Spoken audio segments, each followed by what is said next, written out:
어렸을 때 두꺼비 집 짓기 놀이를 한 적이 있습니다. 손등에 모래나 흙을 올려놓고 그걸 두드리면서 두꺼봐 헌집 줄게 새집 다오라고 이렇게 노래를 하면서 집을 지었습니다. 살며시 손을 빼면 굴처럼 작은 집이 생기게 됩니다. 누군가 나를 위해 새 집을 지어준다면 얼마나 좋을까요? 사람들은 집에 관심이 많습니다. 집은 우리가 생활하는데 가장 많은 부분을 차지하는 공간입니다. 집을 어떻게 짓고 어떻게 꾸미느냐에 따라서 삶의 질이 달라집니다. 사람들은 되도록 좋은 집에 살고 싶어 합니다. 그런데 놀라운 것은 하나님께서 우리를 위하여 집을 지어주신다는 것입니다. 오늘 본문에서 하나님께서 영원한 집을 지어주시겠다고 하십니다. 오늘 본문은 다윗이 하나님을 위해서 집을 짓겠다고 하는 내용입니다. 하나님께서 이런 다윗을 기특하게 여기셔서 다윗에게 여러 가지 복을 내려주십니다. 오늘 말씀을 통해 우리가 하나님을 섬길 때 어떻게 섬겨야 하는지 함께 나누기를 원합니다. 첫째, 하나님을 깊이 사모해야 합니다. 우리가 사랑하는 사람이 있으면 그 사람에 대해서 깊이 생각을 하게 됩니다. 부모는 자녀에 대해서 항상 생각합니다. 밥은 잘 먹고 다니는지, 아픈 데는 없는지 생각합니다. 연인은 사랑하는 사람에 대해서 관심이 많습니다. 무엇을 좋아하는지, 오늘 하루를 어떻게 보내는지, 그리고 무엇을 기뻐하는지 생각하면서 그 연인을 기쁘게 하려고 합니다. 우리가 하나님을 사랑한다면 당연히 우리도 하나님을 생각하고 하나님을 사모해야 합니다. 다윗은 초반에 고생을 많이 했습니다. 하지만 드디어 이제 온 이스라엘의 왕이 되었습니다. 그리고 하나님의 언약궤를 예루살렘으로 모셔오게 되었습니다. 다윗의 왕권을 위협하는 세력이 사라지고 평온한 시기가 찾아오게 되었습니다. 인생 살다 보면 때로는 급류에 휩쓸려가는 시기가 있는가 하면 때로는 잔잔한 호수처럼 평온한 시기가 올 때도 있습니다. 여호와께서 때가 되었을 때 주위의 모든 원수를 무찌르셔서 다윗이 왕궁에서 평안히 살게 하셨습니다. 사람이 평안할 때 생각이 깊어지게 됩니다. 시간이 바쁠 때는 이리 갔다 저리 갔다 하면서 생각할 틈이 없습니다. 그러다가 평안한 때가 되면 어떤 문제에 대해서 깊이 생각할 여유가 생기게 됩니다. 다윗은 그동안 고단하고 항상 긴장된 생활을 했습니다. 광야에서는 항상 사울왕에게 쫓기는 삶을 살았기 때문에 긴장하면서 쪽잠을 자야 했습니다. 항상 자기와 함께 생활했던 600명의 생계를 책임지면서 무엇을 먹어야 할까, 또 어디에서 있어야 안전하게 지낼 수 있을까 하면서 지냈습니다. 사방에 위험 요소들이 깔려 있었습니다. 그런 생활을 10여 년 하였을 때 하나님께서 다윗을 왕으로 세우셨습니다. 다윗은 왕이 된 이후에 어느 정도 생활이 안정되었습니다. 이제 하나님께서 평온한 시기를 주시자 다윗은 하나님에 대해서 깊이 생각을 하게 됩니다. 지금까지 인도해 주신 하나님의 은혜가 너무 감사했습니다. 모든 것이 다 하나님의 은혜였습니다. 두로왕 히람이 다윗을 위해서 예루살렘의 백향목으로 멋진 왕궁을 지어주었습니다. 다윗은 멋진 왕궁에서 평안한 삶을 살았습니다. 그런데 다윗은 하나님의 장막을 지낼 때마다 마음에 걸렸습니다. 그래서 다윗은 선지자 나단에게 이렇게 말합니다. 2절에 보면 왕이 선지자 나단에게 이르되 볼지어다 나는 백향목궁에 살거늘 하나님에게는 휘장 가운데 있도다.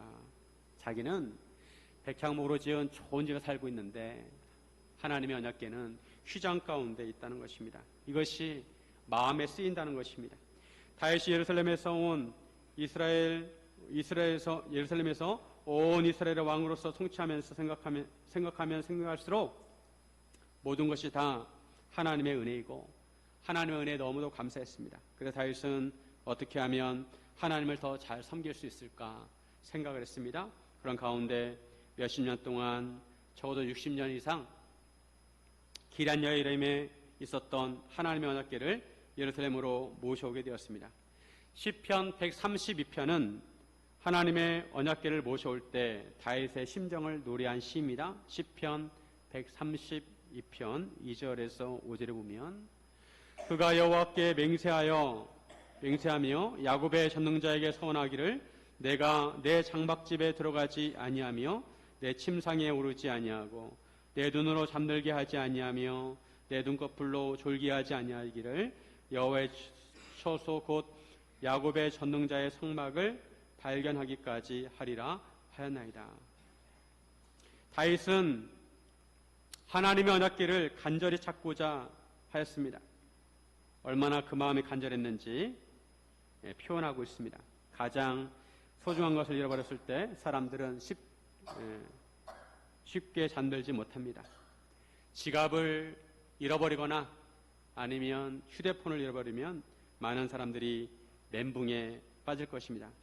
그런데 다윗은 하나님의 성막을 찾기 전에는 침상에 오르지도 잠들지도 않겠다는 것입니다. 그러다가 다윗이 하나님의 언약궤가 기럇 여아림에 있다는 소식을 듣고 하나님의 언약궤를 예루살렘으로 가져오게 됩니다. 처음에는 잘못된 방법으로 인해서 어려움을 당하기도 했지만 결국 하나님의 언약궤를 예루살렘으로 모셔오게 되었습니다. 이때 다윗이 얼마나 기뻤는지 덩실덩실 춤을 추었습니다. 그런데 다윗은 하나님의 언약궤를 예루살렘으로 모셔오고도 마음이 놓이지 않았습니다. 자기는 백향목궁에 사는데 하나님의 궤가 휘장 가운데 있는 것이 마음이 편치 않았습니다. 이윽고 다윗은 하나님을 위해서 집을 지어드려야 되겠다는 생각을 하게 됩니다. 내가 하나님을 위해서 집을 지어드리면 어떨까? 하나님을 위해서 집을 지어드려야 되겠다. 다윗은 하나님을 위해서 무엇이라도 해드리고 싶었습니다. 성공한 자녀가 시골에 사는 부모님을 위해서 무엇이라도 해드리고자 하는 그런 마음처럼 다윗은 하나님을 위해서 무엇이라도 해드리고 싶었습니다. 이런 다윗의 말을 들은 나단은 다윗에게 마음에 있는 모든 것을 행하라고 합니다. 나단이 생각할 때 다윗의 생각은 좋은 생각이고 나쁠 것이 없었습니다. 그래서 다윗의 생각에 동의를 합니다. 다윗이처럼 하나님을 생각하는 것을 보면 참 기특하다고 할 수가 있습니다. 어버이날이 되면 유치원이나 어린이집에 다니는 아이들이 고사리 같은 손으로 색종이로 예쁜 꽃을 접어서 카드에 붙이고 카드 안에 삐뚤빼뚤한 글씨로 엄마 아빠 사랑해요 라고 써서 부모님에게 갖다 줍니다. 이런 카드를 받은 부모는 그 카드가 화려하진 않지만 그 어떤 카드보다도 마음을 기쁘게 합니다. 왜냐하면 그 카드에 아이들의 마음이 담겨있기 때문입니다. 예전에는 남자가 부엌에 들어가는 것을 금기시했습니다. 그런데 요즘 세대는 가사일을 분담해서 합니다. 남편이 요리를 잘하지 못하더라도 아내 생일을 맞이해서 아내를 위해서 미역국을 끓여준다면 그 미역국이 맛이 좀 부족해도 아내가 기쁘게 먹을 것입니다. 그 미역국에 남편의 정성이 들어가 있기 때문입니다. 다윗이 하나님의 언약궤가 장막에 있는 것을 안타깝게 생각한 것은 다윗이 하나님을 그만큼 사랑하고 하나님을 깊이 생각한다는 것입니다. 자기는 좋은 백향목집에 살고 있는데 하나님의 언약궤가 장막에 있다는 것이 너무 황송하였습니다. 그래서 자기가 하나님을 위해서 무엇이라도 해드려야 되겠다고 생각을 하고 하나님의 집을 지으려고 생각을 한 것입니다. 우리는 이런 다윗의 마음을 본받아야 합니다. 우리도 하나님을 깊이 생각하고 하나님의 마음을 헤아려야 합니다. 우리는 하루에 하나님을 얼마나 생각할까요? 우리가 사랑하는 사람이 있다면 그 사람을 항상 생각하면서 어떻게 하면 그 사람을 기쁘게 해줄까 생각합니다. 그리고 우리가 은혜를 입은 사람이 있다면 그 은혜를 어떻게 보답할까 생각하면서 무엇이라도 그 사람을 위해서 해주려고 합니다. 이것이 인간의 도리입니다.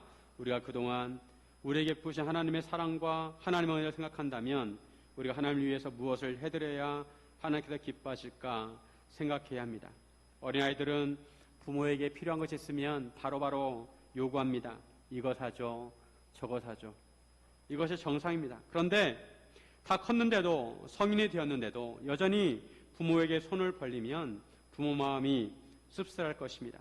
자기 앞가림을 하는 성인이 되었으면 스스로 자기 문제를 해결할 뿐만 아니라 가끔 부모님의 은혜를 생각하면서 부모님 그동안 고생하셨으니까 부모님을 위해서 작은 선물이라도 해주면 부모 마음이 기쁠 것입니다.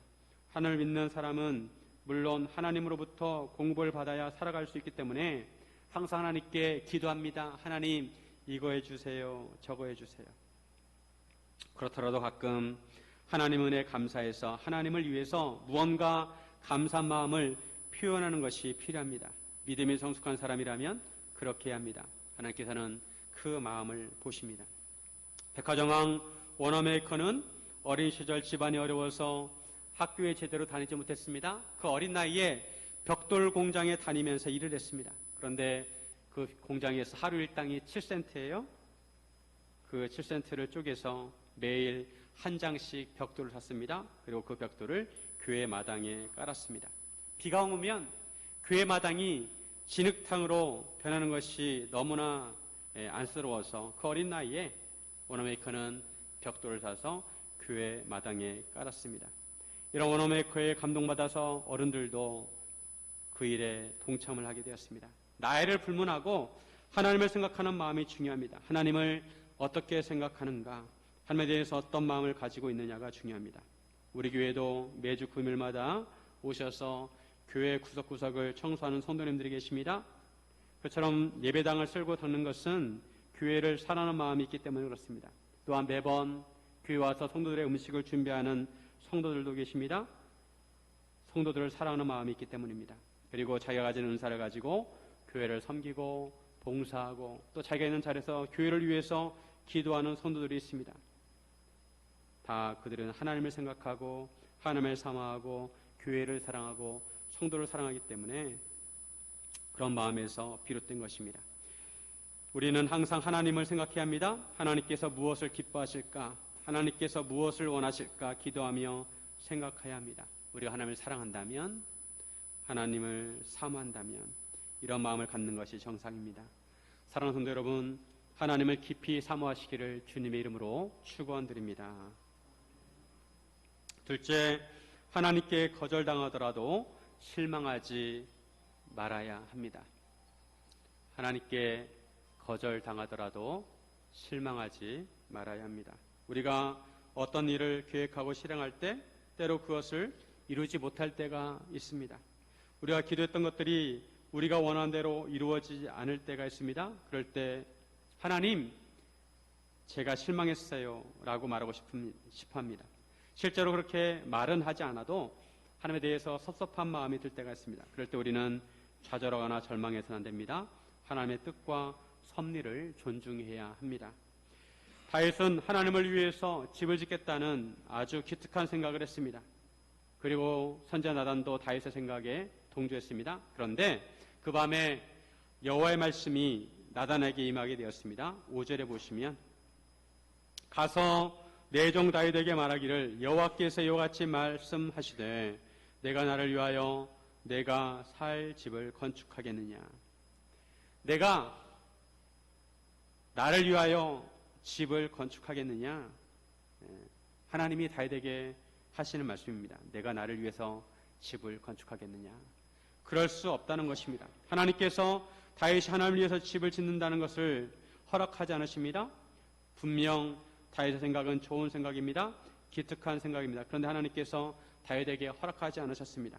이것을 보면 선지자라도 다 맞는 말만 하는 것은 아닙니다. 나단이 처음에 다윗의 생각에 동조하였다가 나중에 기도해 보니까 하나님의 생각과 다른 것을 알게 되었습니다. 우리는 항상 성경 말씀을 기준으로 판단해야 합니다. 나단 선지자가 다윗의 생각을 좋게 여긴 것은 그의 생각이었습니다. 하지만 하나님께서 주신 말씀은 나단의 생각과 달랐습니다. 하나님께서 다윗의 계획을 막으신 것입니다. 다윗이 하고자 하는 것을 허락하지 않으셨습니다. 그렇다고 하나님께서 다윗을 미워하시거나 싫어하신 것이 아닙니다. 다만 하나님의 생각이 다윗의 생각과 달랐기 때문입니다.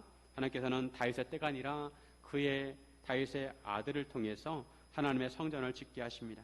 하나님께서는 왜 다윗으로 하여금 하나님의 집을 짓지 못하게 하셨을까요? 6절에 보시면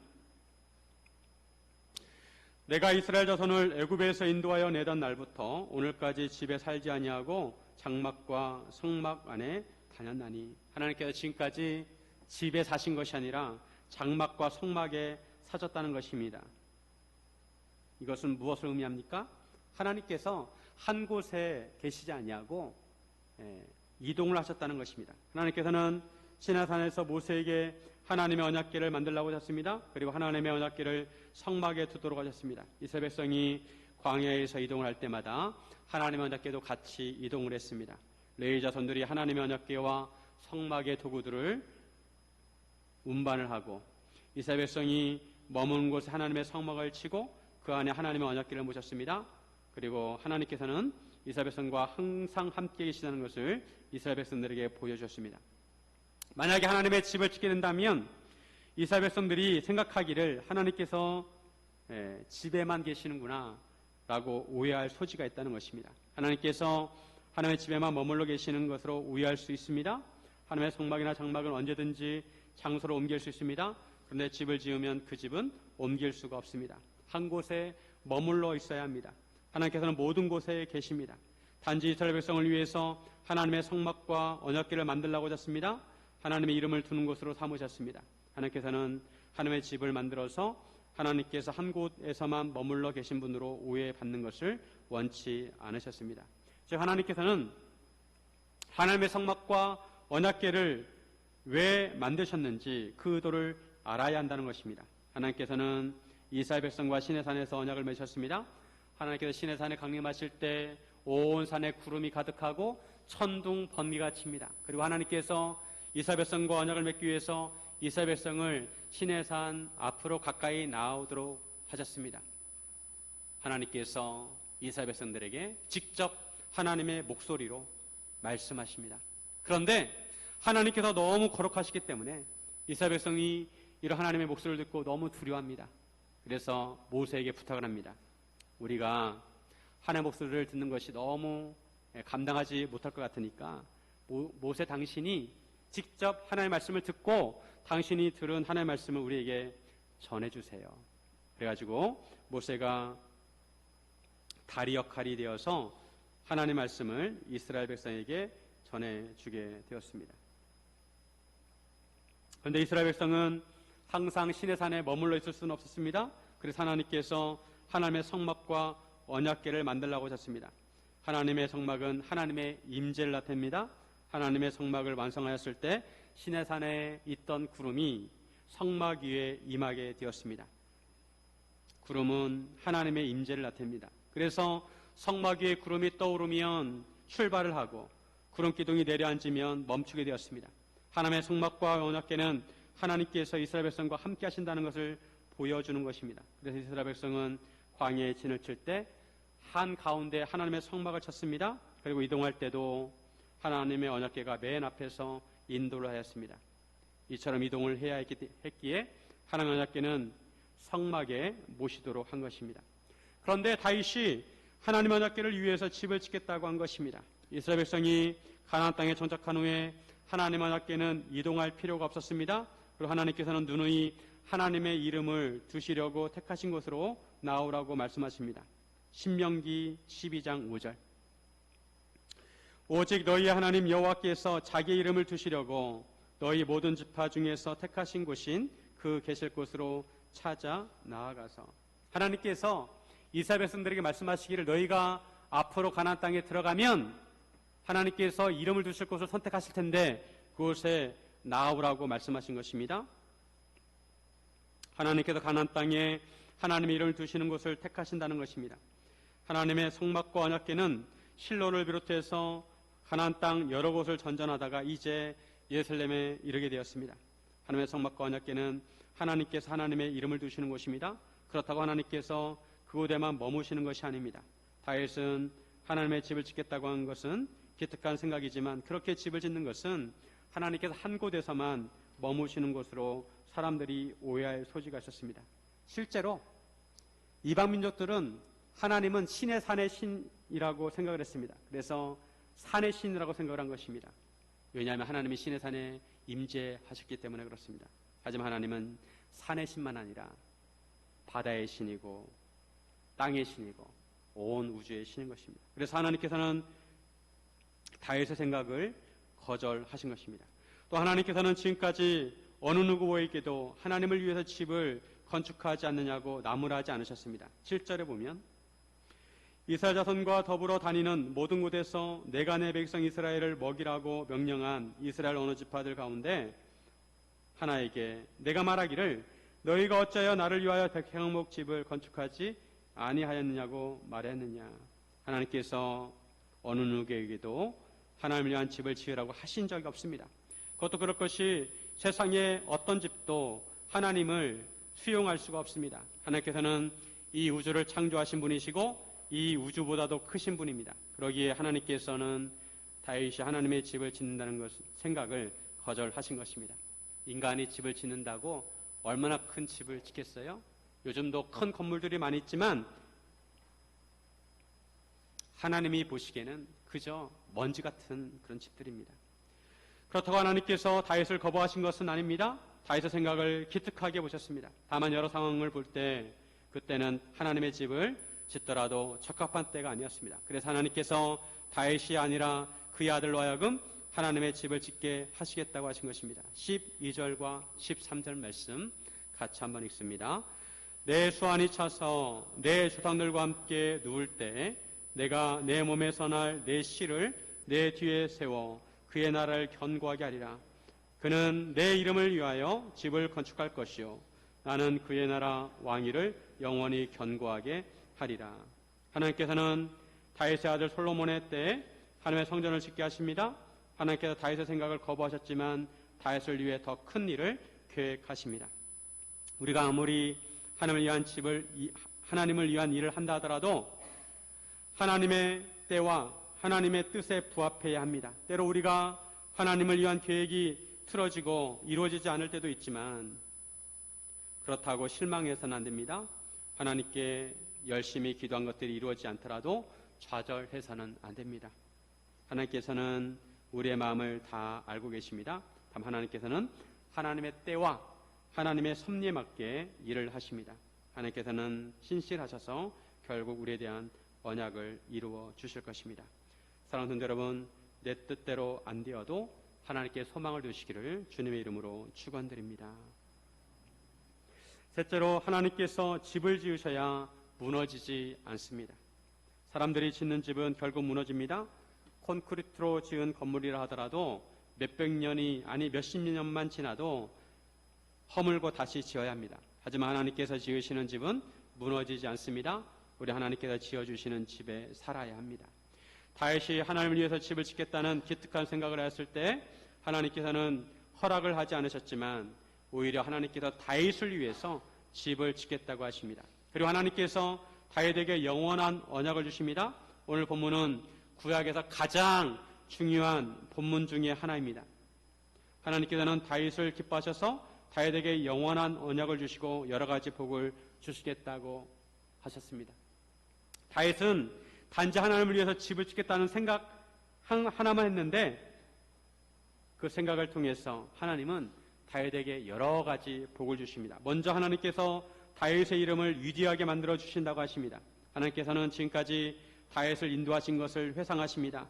다윗이 어렸을 때 양을 치고 있을 때 하나님께서는 목동인 다윗을 데려다가 이스라엘의 주권자로 삼으셨습니다. 그리고 다윗이 가는 모든 곳에 하나님께서 다윗과 함께 하셨고 다윗의 모든 원수를 물리쳐 주셨습니다. 소년 다윗에 비해서 몸집이 큰 골리앗도 물리쳐 주시고 블레셋과 가나안 민족들을 물리쳐 주셨습니다. 이것만 해도 감사한데 하나님께서 다윗의 마음을 보시고 다윗의 이름을 위대하게 만들어 주신다는 것입니다. 다윗은 이스라엘 민족을 대표하는 이름만 아니라 세계적으로 유명한 이름이 되었습니다. 이스라엘 국기에는 다윗의 별이 있습니다. 영어 이름에 보면 데이비드라는 이름이 많이 있는데 다윗이 영어로 데이비드입니다. 다윗은 지금으로부터 약 3,000년 전의 인물이지만 지금까지 세계적으로 유명한 이름이 되었습니다. 그리고 이스라엘이 한 곳을 정하여 옮기지 않고 뿌리를 내리게 하시겠다고 하십니다.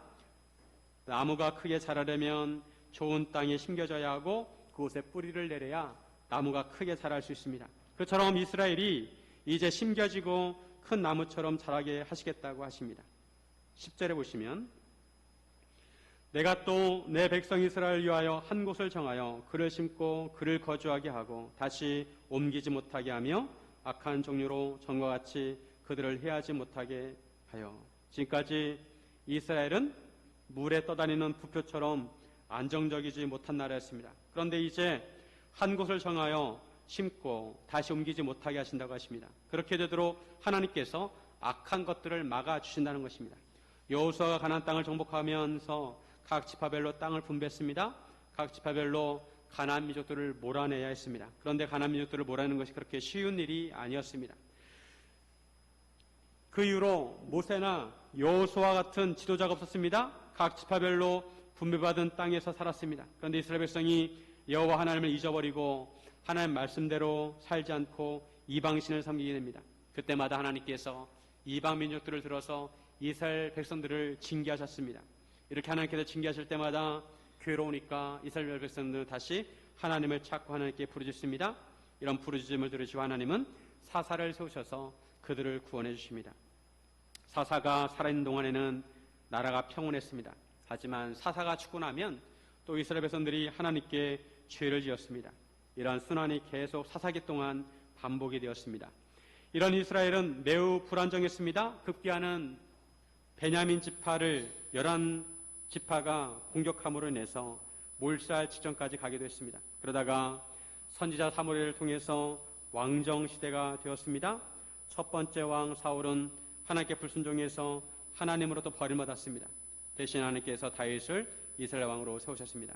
다윗은 온 이스라엘 왕이 되어 예루살렘을 수도로 삼았습니다. 그리고 다윗 이후로 이스라엘의 뿌리 깊은 나무처럼 나라가 든든히 세워지게 됩니다. 이것은 다 하나님께서 다윗에게 복을 주셨기 때문입니다. 한 곳을 정해서 다시 옮기지 못하게 하신다고 하신 것처럼 이스라엘 백성은 안정기에 접어들게 되었습니다. 그뿐 아니라 하나님께서 다윗을 위해서 집을 지어주신다고 하십니다. 11절 같이 한번 있습니다. 11절 전에 내가 사사에게 명령하여 내 백성 이스라엘을 다스리던 때와 같이 아니하게 하고 너를 모든 원수에게서 벗어나 편히 쉬게 하리라. 여호와가 또 내게 이르노니 여호와가 너를 위하여 집을 짓고. 다윗이 하나님을 위해서 집을 짓는다고 했는데 오히려 하나님께서 다윗을 위해서 집을 지어주신다고 하십니다. 내가 너를 위해 집을 짓겠다. 여기서 하나님께서 지으시는 집은 건물이 아니라 왕조로입니다. 왕조. 다윗의 왕조를 만들어 주시겠다는 것입니다. 이후로 이스라엘의 왕은 다윗의 자손들이 왕이 되게 되었습니다. 지금까지 모세도 여호수아도 사무엘도 사울도 그의 아들들이 왕이 되지 않았습니다. 그런데 이제 다윗부터 다윗의 아들이 자손이 왕의 자리를 이어받게 됩니다. 서로 다윗의 자손이 죄를 범할 때 하나님께서 사람의 매와 인생의 채찍으로 징계하시겠다고 하십니다. 하지만 사울이 죄를 범했을 때 사울을 왕의 자리로부터 내려오게 하신 것처럼 하나님의 은총을 빼앗지는 않는다고 하십니다. 다윗의 집과 다윗의 나라가 영원히 보존되고 다윗의 왕위가 영원히 견고할 것이라고 하십니다. 하나님께서 다윗을 위해 집을 지어주시는데 그 집은 백향목집이 아니라 다윗의 왕조를 만들어 주시겠다는 것입니다.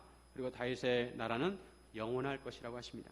이것이 바로 다윗의 언약입니다. 하나님께서 다윗에게 영원한 언약을 주셨습니다. 이 다윗의 언약이 왜 중요하냐면 다윗의 언약은 바로 메시아에 대한 언약이기 때문입니다. 하나님께서 이 다윗의 언약을 통해 예수님께서 이 땅에 오시도록 하셨습니다. 14절 나는 그의 아버지가 되고 그는 내게 아들이 되리라. 여기서 아들은 다윗의 아들 솔로몬을 의미하지만 동시에 예수 그리스도를 의미합니다. 예수님께서 다윗의 언약대로 다윗의 혈통을 따라 이 땅에 오시게 되었습니다. 그런데 다윗의 왕조는 400년 후에 멸망하게 됩니다. 하지만 예수님께서는 이 땅에 오셔서 영원한 하나님의 나라를 세우셨습니다. 다윗이 하나님을 위해서 집을 짓겠다고 하였을 때 하나님께서 오히려 다윗을 위해 집을 지으시겠다고 하시고 영원한 하나님의 나라를 바라보신 것입니다. 다윗의 아들 솔로몬이 지은 예루살렘 성전은 주전 586년에 남유다가 바벨론에 멸망할 때 불타 버리게 됩니다. 그리고 포로에서 귀환한 사람들이 다시 하나님의 성전을 짓게 되고 예수님 당시 헤롯대 왕이 그 성전을 확장하게 되었습니다. 예수님께서는 하나님의 성전이 거룩하기를 원하셨습니다. 마가복음 11장 17절. 이에 가르쳐 이르시되 기록된 바 내 집은 만민이 기도하는 집이라 칭함을 받으리라고 하지 아니하였느냐. 너희는 강도의 소굴을 만들었도다 하시매, 내 집은 만민이 기도하는 집이라고 하셨습니다. 그리고 예수님께서 예루살렘 성전을 헐라고 하시면서 다시 짓겠다고 하십니다. 요한복음 2장 19절. 예수께서 대답하여 이르시되 너희가 이 성전을 헐라 내가 사흘 동안에 일으키리라. 예수님께 성전을 헐라고 하신 것은 예루살렘 성전이 무너질 것을 예고하신 것입니다. 예루살렘 성전은 주후 70년에 로마군에 의해서 돌 하나의 돌 위에 하나도 남지 않고 다 무너지게 되었습니다. 그리고 사흘 동안에 일으키신다는 것은 예수님의 부활을 의미합니다. 예수님은 보이는 성전을 무너지게 하시고 보이지 않는 성전을 세우셨습니다. 그리고 승천하셔서 우리를 위해서 거처를 마련하셨습니다. 요한복음 14장 2절 3절 같이 한번 읽습니다. 내 아버지 집에 거할 곳이 많도다. 그렇지 않으면 너희에게 일렀으리라. 내가 너희를 위하여 거처를 예비하러 가노니 가서 너희를 위하여 거처를 예비하면 내가 다시 와서 너희를 내게로 영접하여 나 있는 곳에 너희도 있게 하리라. 지금 예루살렘에 가면 하나님의 성전이 없습니다. 예수님은 우리를 위해서 영원한 집을 예비하고 계십니다. 이를 위해 예수님께서 친히 모퉁이 돌이 되셨습니다. 다윗이 하나님을 위해서 집을 짓겠다고 하였을 때 하나님께서는 다윗을 위해서 집을 지으셨습니다. 그리고 우리가 하나님을 위해서 집을 지으면 하나님께서 우리를 위해서 영원한 집을 지으시는 줄로 믿습니다. 하나님께서 우리를 위하여 무너지지 않고 영원한 집을 지어 주십니다. 우리가 지어야 하는 하나님의 집은 교회입니다. 교회는 예배당 건물이 아니라 바로 우리가 교회입니다. 하나님의 부르심을 받은 우리가 바로 하나님의 교회입니다. 교회는 하나님의 성전입니다. 우리는 하나님의 성전입니다. 에베소서 2장 21절 22절.